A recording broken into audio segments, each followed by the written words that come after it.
10:30 p.m. on August 14th, 2009, the phones in the Garrison Police Department began to light up. The calls were all coming from the same street, from people seeing the same thing. The town was in the midst of a lockdown for the public's safety, mere weeks after the murder of Madison Cook. Shadow Man had been sighted, prowling the streets again, and out of an abundance of caution, a curfew was reinstated for a few days so the police could patrol with no interference. When the residents of Sequoia Street complained of knocking at their doors despite the curfew and described a shadowy figure flitting from house to house, Keith Wilson agreed to investigate the disturbance. 5 minutes later, he shot Isaac Thompson dead in a nearby backyard. A boy of just 15, Isaac was decidedly not Shadow Man or a threat to the community. He was instead a lost boy, unaware of the curfew, searching for help. And when he thought he'd found it, help was not what he got. How exactly did Isaac end up there that night? And it begs the question, during this lockdown, with no other reported sightings, where was Shadow Man?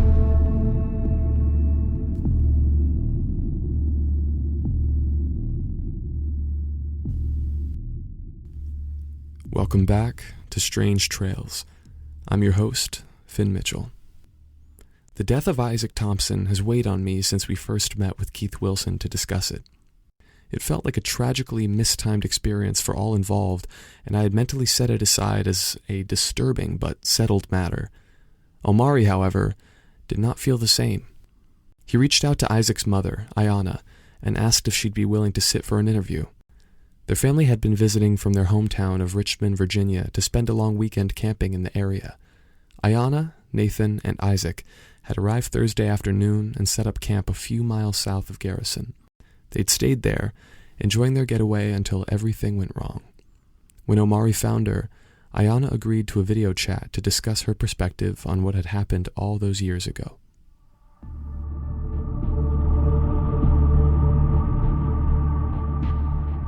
Thank you for joining us, Mrs. Thompson. Yeah, I'm glad you agreed to speak about this. Of course, but it's actually Miss Wallace now. Oh, what happened? Nathan and I, it wasn't going to work out. I'm sorry to hear about that. And Isaac as well. It's been a rough decade for me. Can you tell us what happened in the lead up to everything? And why were you there in the first place? Oh, you noticed how weird that was too? Weird? Black people don't camp. Huh, I never really noticed that before. So then why were you out camping? Well, Nathan is white. His family always used to go out to that area, pull off the road somewhere, and then hike a ways into the forest and just make a home. He'd done it all throughout his childhood. He said it was some of the best times he had with his family out there, away from everything. He made it sound almost magical, better than a beach.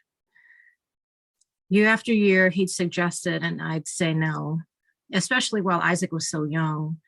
But when he turned 15, I finally felt like he was old enough for us to be okay. I wanted nothing to do with it, but his father had been building it up in his head and this amazing experience, and he was so excited. What's amazing about not having a bathroom? Preach. So you didn't want to camp? Absolutely not. Who knows what wild animals are wandering around the forest? It seemed so unsafe. But Nathan insisted we'd be okay. We'd stay near a town in case anything went wrong. And according to him, chances were all the creatures to fear had likely left the area because of the locals hunting. Still, wasn't what I wanted to do.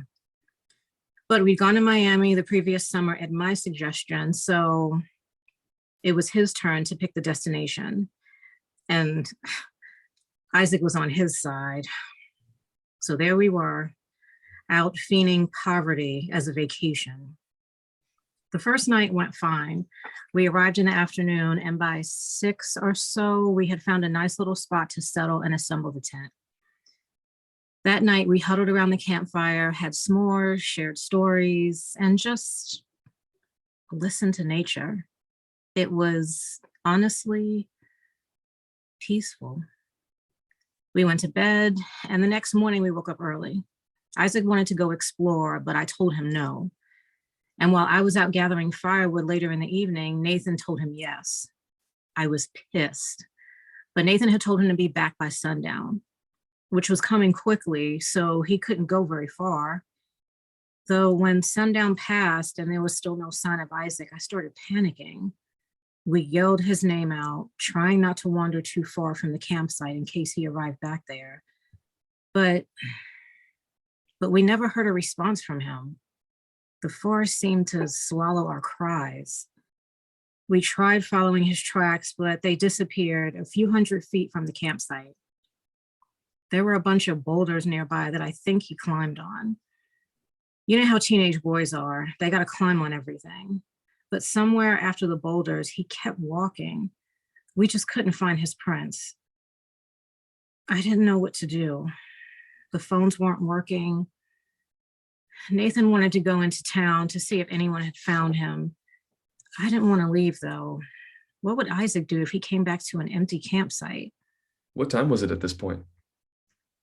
Sunset was around 8:30 that night, and we spent over an hour afterward waiting and then searching for Isaac before Nathan suggested going into town. So Isaac wasn't even in Garrison at that point then? Where was he? Probably scared and trying to find our campsite again. So Nathan went to town around 9:30, Somewhere around there. and you stayed at the campsite all alone. Mm-hmm. What happened next? I waited, praying I'd hear some twigs cracking and he'd come out of the shadows. It didn't happen like that. An hour and a half had passed since Nathan left when I finally heard someone approaching. I got so excited, and then it was Nathan with a police officer. They'd found Isaac. They told me he wandered into town and been mistaken for Shadow Man. I'd never heard of that before. Some cop had shot him. A boy. Killed my boy because they thought he was a serial killer? You smelled that bullshit too. Of course I did. But Keith, Officer Wilson apologized. He stepped down. Isaac is still dead. And last I saw, Keith kept his pretty cushy life out there in Garrison. What did Nathan think of all this? I don't blame him for it, but I can't not associate him with it. He thought it was an accident too.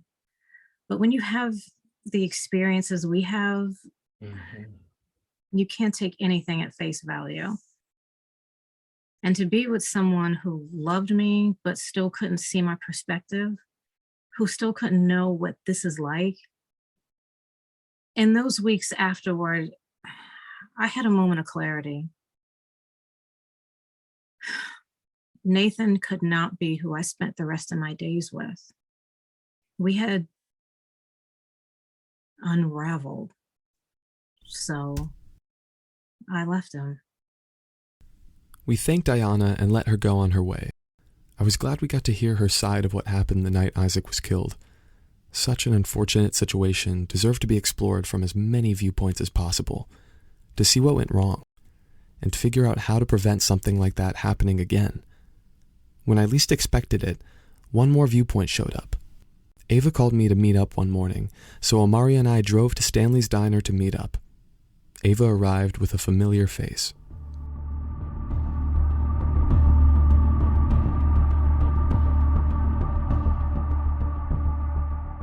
Oh, hey. Hi. I remember you. Jessie, right? Yeah. She has something she wants to tell you. I heard you talk to Keith. Yeah, he seemed fine. I was expecting him to be so much worse than he was. You all had him really built up in my head. He killed a kid. That was an accident, though, and he's gone really far out of his way to make up for it. Jessie's face changed almost instantly to a look of confusion and disgust, which caught me off guard. It wasn't an accident. What are you talking about? But he said it was. And you believed him? He's the police. Ava placed a hand calmly on Jessie's shoulder. Yeah, And police are noted for always doing the right thing and telling the truth. That's what they're supposed to do, though. Supposed to. He's literally the last person I'd believe about that. Thank you. So you're saying he's lying? He doesn't know. To you? Apparently, yeah. She was physically shaking now, almost ready to fight. How can you be sure? The shooting happened in my backyard. I was on my deck with my grandpa when he pulled the trigger. He yelled to stop and told the kid to put his hands up, which he did. And then when Keith told him to turn around to face him slowly, he shot him right as the boy finished doing exactly what he was told. What? This wasn't in the heat of the moment. He was not in fear for his safety. Fucking piece of shit. Did you tell anybody this? Of course I did. They still left it out of the official report when he retired. So now he looks like the mistaken good guy taking responsibility. But you can't trust him. But why wouldn't Isaac go to the officer? Why would he continue running away from someone who should be able to help him? Maybe he was afraid he'd get killed. And oh look, guess he was right to fear that. What does your grandpa think of this? Grandpa Ray's dead now. Did anything ever happen after that? Was there any sort of, I don't know, retaliation from them for you turning them in? I mean, stupid little things, yeah. I can't go above the speed limit here. At all. I've gotten a few speeding tickets over the past couple years. 4 miles over, 5 miles over. Bullshit like that. They shouldn't be doing that. They shouldn't be killing kids and getting away with it. I thought you'd want to know.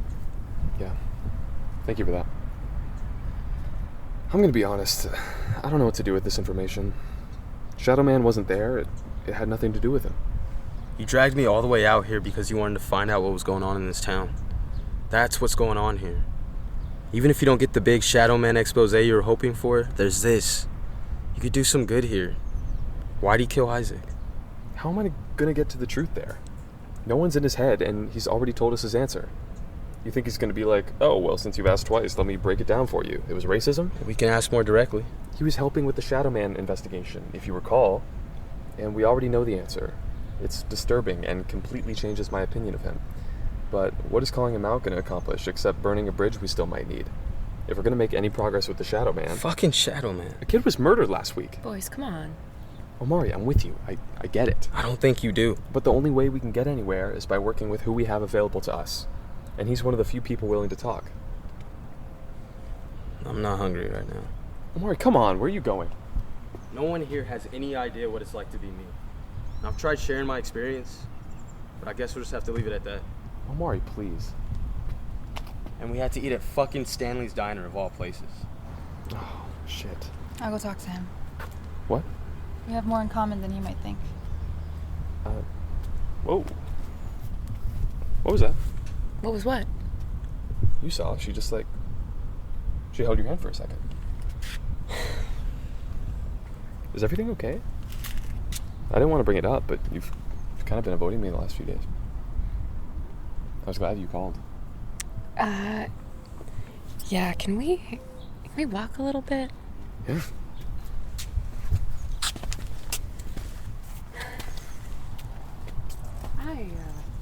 I'm not sure how to tell you this. Just rip the Band-Aid off. Okay, we're not gonna work out. What changed? I had a different experience. I haven't, I don't know how to, I've only said it once out loud to her. Whoa. Hey, just take a deep breath. Who is her? Jessie? Mm-hmm. So, you had an experience with her? Yeah. Better than what we did a few weeks ago? This one wasn't in the back of a rental car. Hey, I didn't want to wake Omari up. So she's the type of experience that you prefer? By a long shot. Ouch. I mean, you were fine, but I sort of felt like I was, I don't know, putting up with it. Like, I just thought it was the way that it was for me. After Madison, getting close to people I couldn't. I spent my whole life thinking that was just me from now on. I never had a crush before it happened, and then never had one once she was gone. Everyone around me was hooking up and falling in love and getting married, but no one caught my eye. When he took Madison, he broke the part of me that could connect with people. That's what I thought. And I am so scared of what they'll think when they find out who I do connect with. You don't have to tell anyone that you don't want to. I'm so sorry for leading you on. No, you're allowed to figure yourself out. I think you're so fucking cool, Ava, and you deserve to find happiness with someone that you truly love. I wish I had that confidence. Well, look at Jordan. Jordan is one of the only out people in town, and people don't love that about him. They tolerate it about him. You'll notice he's been missing almost a week now, and there hasn't exactly been a huge community-wide search party formed. I mean, how many people even showed up to the one you and Omari went to? Maybe 20? Exactly. Not nearly enough to even put a dent in the search in the forest. And why do you think they didn't bother showing up? But at least Jordan was comfortable with himself. I don't know how he did it. Yeah, I can't speak to that, but it's very different out in LA. I'm sure. No one around here is going to suggest, oh, maybe you're just into girls, you know? Except maybe Jordan. But I wasn't ever close enough with him for something like that to come up. So I ended up just keeping it inside and never exploring the possibility, and in turn it made the trauma seem like it had wrecked a larger part of me. Like that piece was... it shattered. It swallowed me up. You're not broken, and you didn't do anything wrong. We'd gone to school together, Jessie and me. She was a grade ahead, and I hadn't talked to her in years, and then last week we bumped into each other at the grocery store. Oh, wait, is that why you couldn't join our stakeout? We had separate plans that night, but then they reinstated the curfew and both of ours got canceled. She got my number and invited me over to catch up and have a movie night. I assumed a couple other people would be there, but it was just us. She sat right next to me on the couch, and my heart fluttered in a way I'd never felt it do before. I didn't know what was happening, but I'd catch her staring at me sometimes, maybe to see my reaction at our favorite parts. I don't know. When I asked her about it, she just put her hand on my knee and very softly told me I have a nice smile. You do. And then she kissed me. And no offense, but it didn't gross me out to think about the steps that might follow. Well, a little offense taken. It felt right. Well, when you know, you know. I'm so glad I got that off my chest. I just wish Omari had been here. I'm sure he would have been way better at talking you through that than me. Oh, you did great, and I appreciate you being here. Of course. Do you think I'm in the wrong with Omari? About the race thing? Probably. I'm not in his place, so I can't speak for him. I just need to focus on the investigation at hand. Yeah, but he was trying to tell you what was important to him. I think he just wanted you to listen, like you did for me. I get the feeling he's tired of following in your footsteps all the time. He's his own person, and he wants to lead the way once in a while. Everybody wants to. You're probably right. That was enlightening. I feel like we should hug it out, but I don't want to... Hey, just because we're not going to hook up anymore doesn't mean we can't still hug. Oh, holy shit. I'm still recording. Oh my god, you got all of that? Okay, don't put that in an episode unless I give my permission. Hey, that's your call. We should go try to find them. She has since given her permission. Omari and Jessie had spent their time chatting and connecting. Jessie came out to him, which calmed him down a bit. We got lunch and continued on with our day. It's interesting how much can happen so quickly, and how extremely things can change based on other factors. When Ava started to come out, I had no idea where she was going with it. All I heard was she wasn't interested in me. But the second it became clear she wasn't interested in men as a whole, everything flipped for me. I went from anxious and sad to excited and proud in the span of a couple sentences. The actions didn't change. It was just the context. And I think that's so important to keep in mind, especially when we're looking at what's happening in Garrison. We can know the actions people took, but it comes down to what the context was to know how to feel about it. The meaning behind Keith shooting Isaac changes drastically based on what conditions it happened under. So, for Omari's sake, and for the memory of Isaac, I think it's important to try to get as complete an understanding of that moment as possible. And so, at Omari's request, we went back to interview Keith one last time.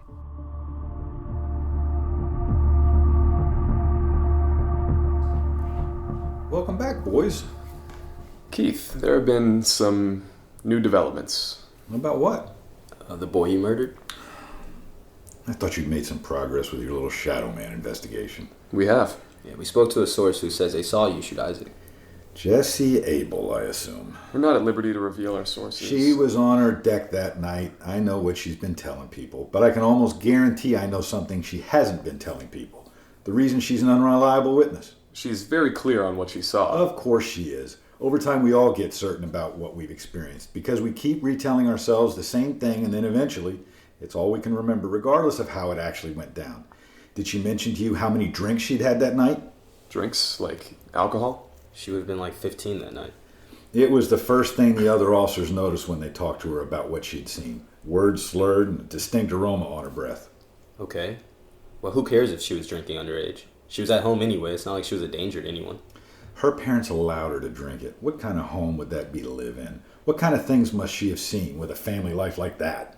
Well, if her parents gave it to her, then it's legal. I know. So then what does it matter? She saw what she saw. You shot Isaac after he turned around. You knew exactly what you were doing. Or was Jessie a little disoriented because the room was spinning around her? She saw me and Isaac, heard a bang, and made an assumption. Yeah.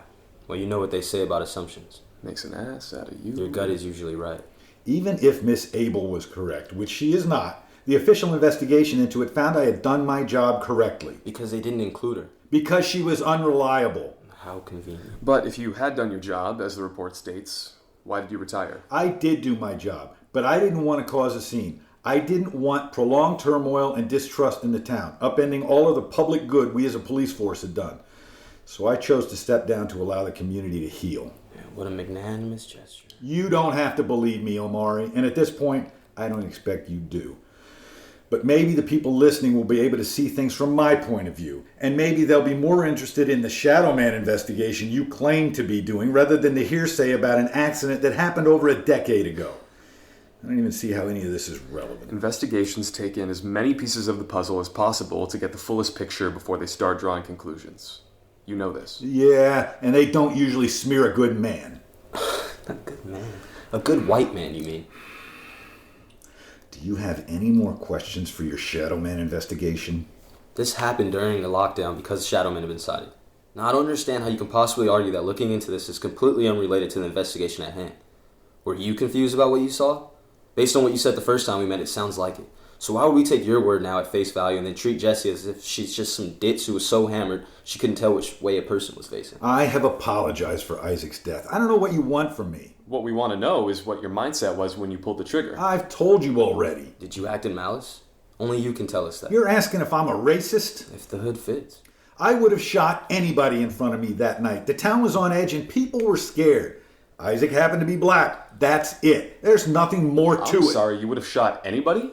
When you get a call like that, knowing there's a threat out there, yes, I came to terms with the idea that whoever was going from house to house was likely going to be shot. So de-escalation wasn't an option? Not in the heat of the moment. That's exactly when it should be an option. You went into that confrontation knowing you were going to murder somebody. No, I said shot. I could have aimed somewhere else, and I would have if I didn't think he was pulling a gun out. Because he was black, you thought he'd have a gun? Anybody that night, not just a black person. Stop insinuating I'm a racist. So you've killed one person in your career? Yes. And they just so happen to be black.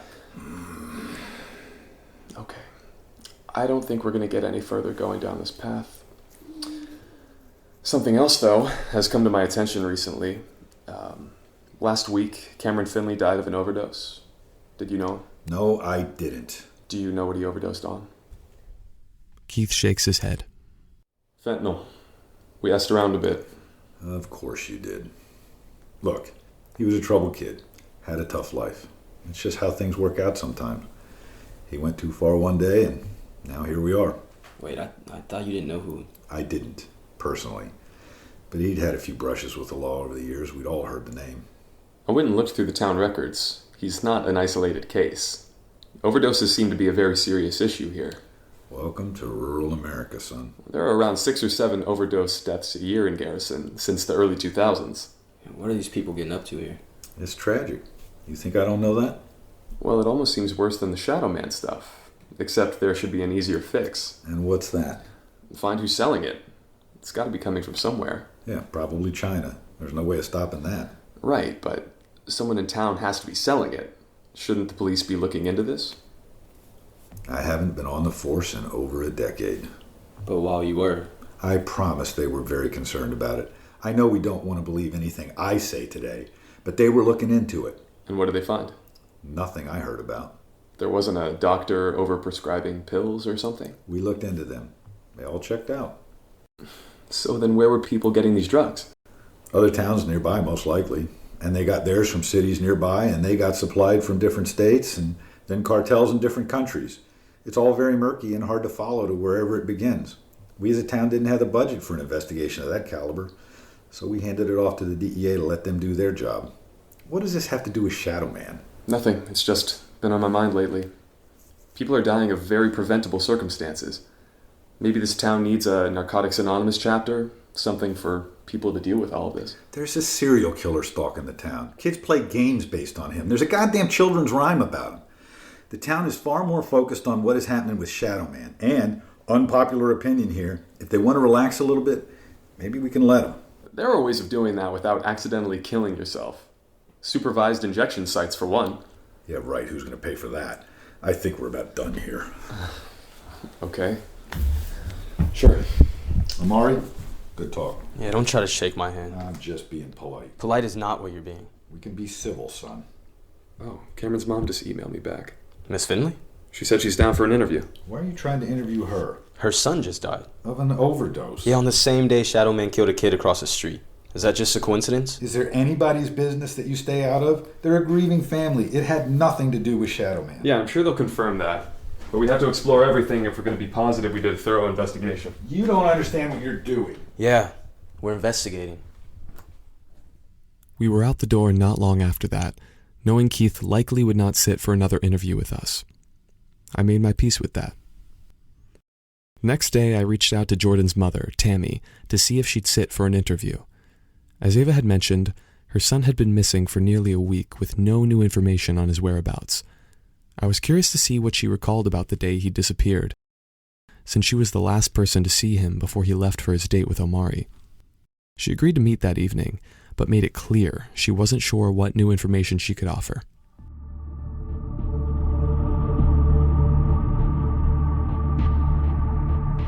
Hi, Mrs. Harris. Thank you for meeting with us. Hello.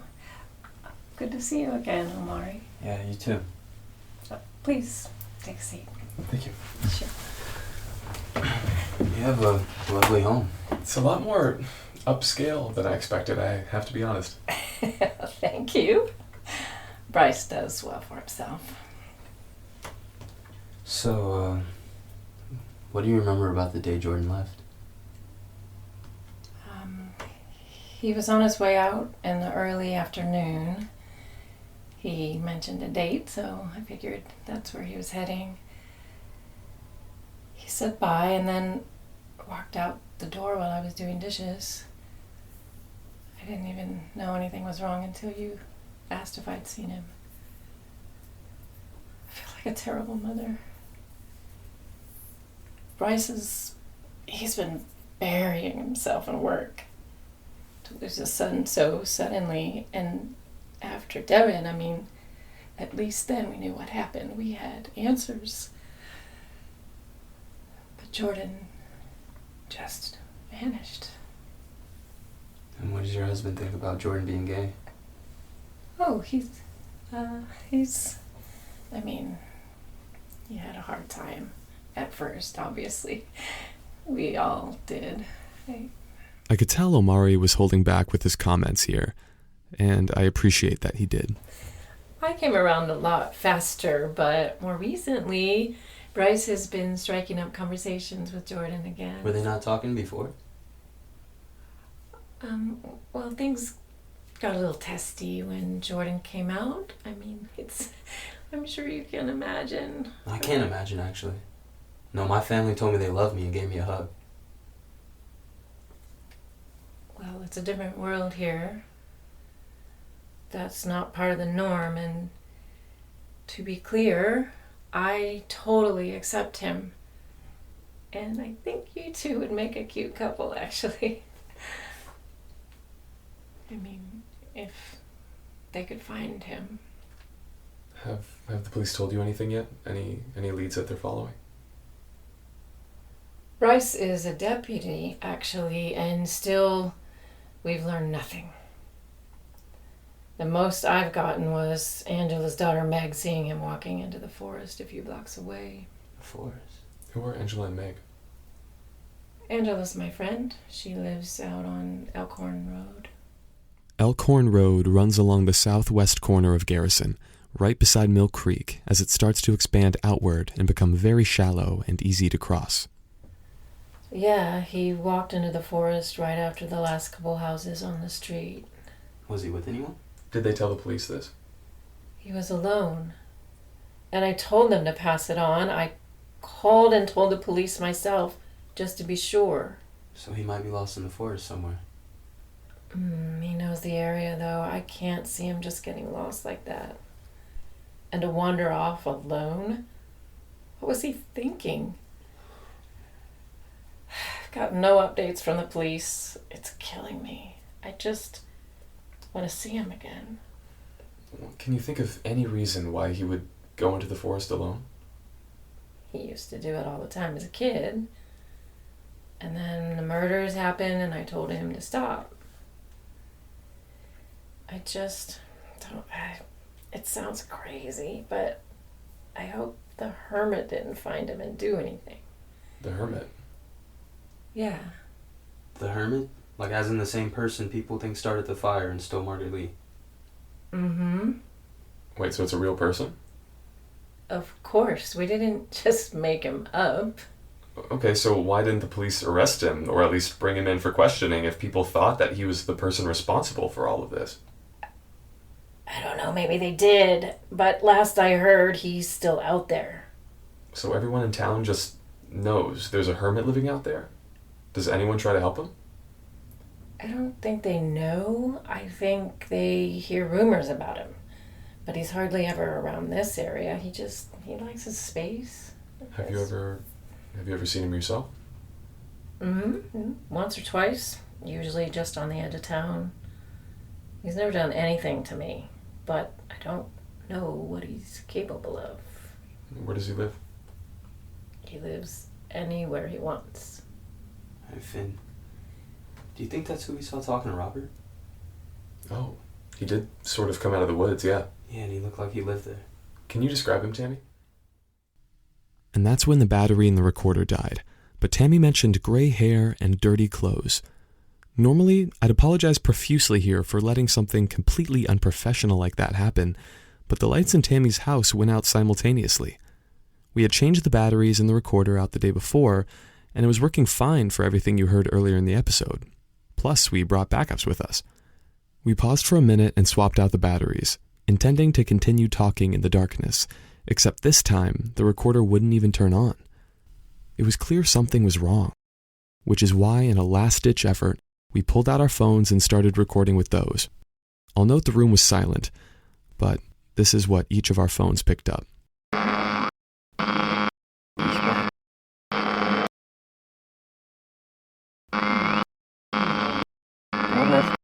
We tried continuing the interview for a few more minutes, but nothing would come through whatever interference was happening with the recordings. Tammy had no idea what was going on, so we left, realizing all of the neighboring houses had also lost power.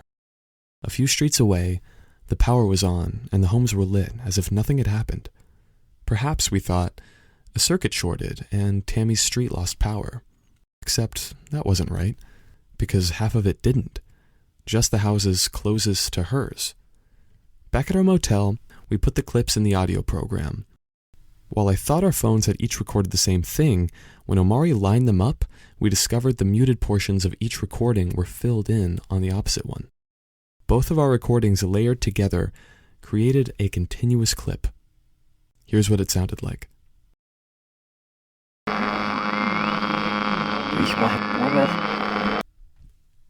I started recording again. I didn't want to miss something important, whatever it might be.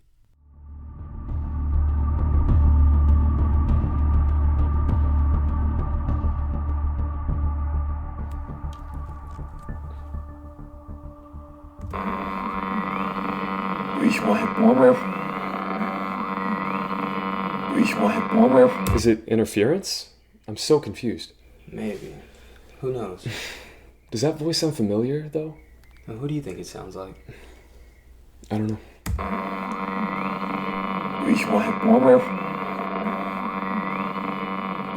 Is it? I feel like that's me. Yeah, you weren't talking while we were recording this stuff. I know, that's what's so strange. Like, what the hell am I saying?